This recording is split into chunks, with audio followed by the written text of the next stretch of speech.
names. So we got JayisMeep rocking the Byleth. We got 716 Corey rocking the Alex. And unsure how this matchup is going to go. Both of these players, I believe, occupying relatively equal positions on the upstate New York PR.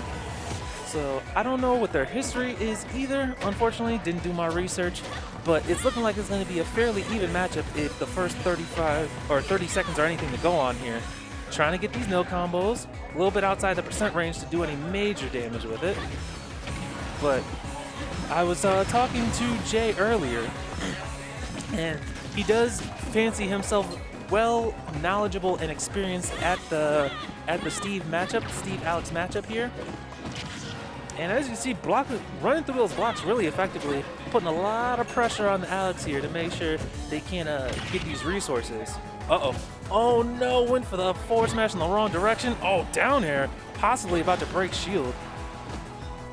It's getting tight. Yeah, super tight battles right now. Byleth getting the first stock with the sweet spot. Back air, it could have been anybody's game at that point, so looked like it worked out for Alex in that case, but coming right back with the early stock, basically even once again. But even though it's even now and even though Alex has the lead, it is important to notice that Jay was at like 160% by the time he lost his first stock. So if that trend continues, he's probably on a good pace to win this game if he got the first stock off first. So right now, they're out here jockeying for position. It's Jay going for the potentially low committal option of smashing the jab out to beat the spot dodge there. Ooh, and instead of trying to like rush in for the grab and not knowing where it was going after that nair. Okay, nice spacing. Yeah, Jay, Byleth, very slow character, slow moving character, but if you can master the movement and stay outside your opponent's range, she can be an incredibly powerful character. Jay doing a really good job up until now, but now Steve is without tools, without the pickaxe, which means no forward air, no dash attack, so hitting with his hands right there and is not trying to make up any new tools. Has a diamond, but is still trying to save the diamond for the next stock. So this is a really interesting position. I honestly, because of that, loses the stock first. I think it was a bad call. I think he should have just took the diamond and tried to get the stock off first. Because like I said, if you continue, even if you're keeping it even, if you're losing your stocks first, you're gonna lose the game. But Corey is the Steve main and not me, so potentially he has a plan, knows what he's doing, has a lot of good materials on here, a lot of stone, a lot of iron.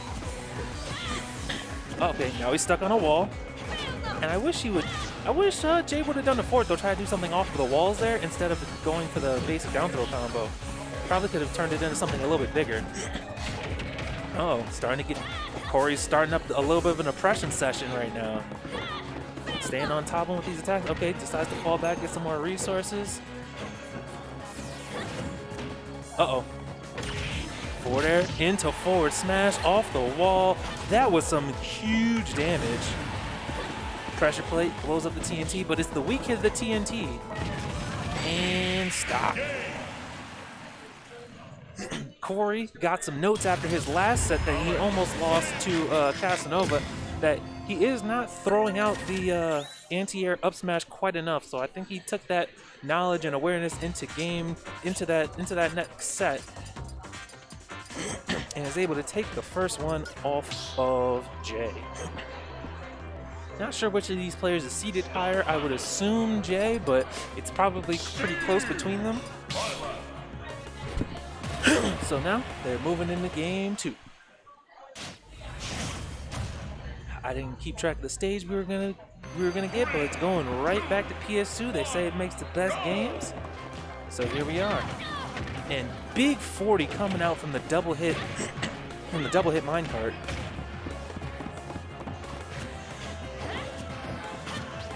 Yeah, Corey running out to a great start right now. That's gonna be a stock. Yep. Is he gonna make it back? Always makes it back. That is the power of Steve right there.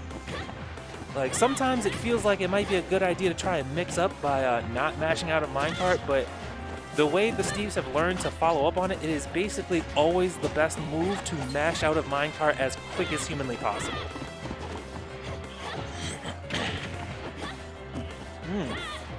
Directional air dodge, go back to ledge. And yeah, oh man, these minecarts are doing so much work for Corey right now. Already a stock up. Looking like the train is not stopping.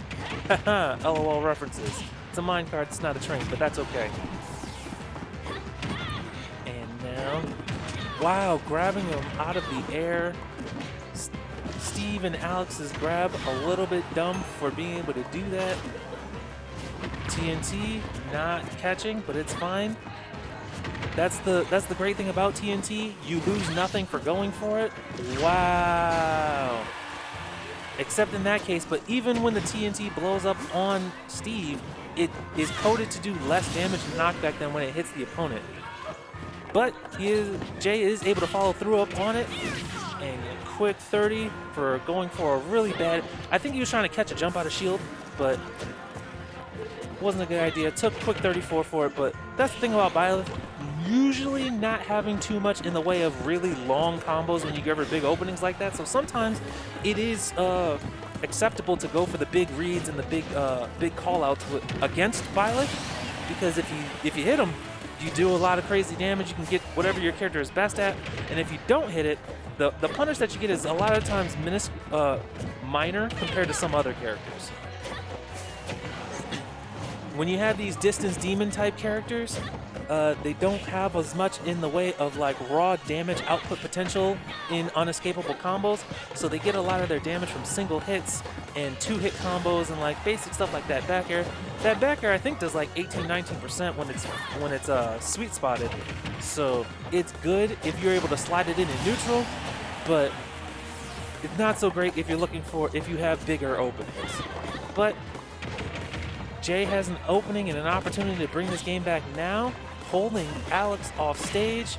Oh, gets the Flytra or Elytra to get back to mid stage. That basically functions like Fox and Falco illusion back on stage from old games. Now in this game, it doesn't go through shields, which is unfortunate. But wow, drop the dick on him. Word.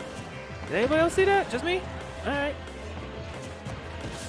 And now Jay on his last legs right now. This will be the end of the set. This will be the end of the set. Yep, gets him with the diamond forward smash. 40% more damage knockback. Jay shaking his head. Real unfortunate situation for him. But Corey's going to be moving on into, I believe, winners semis.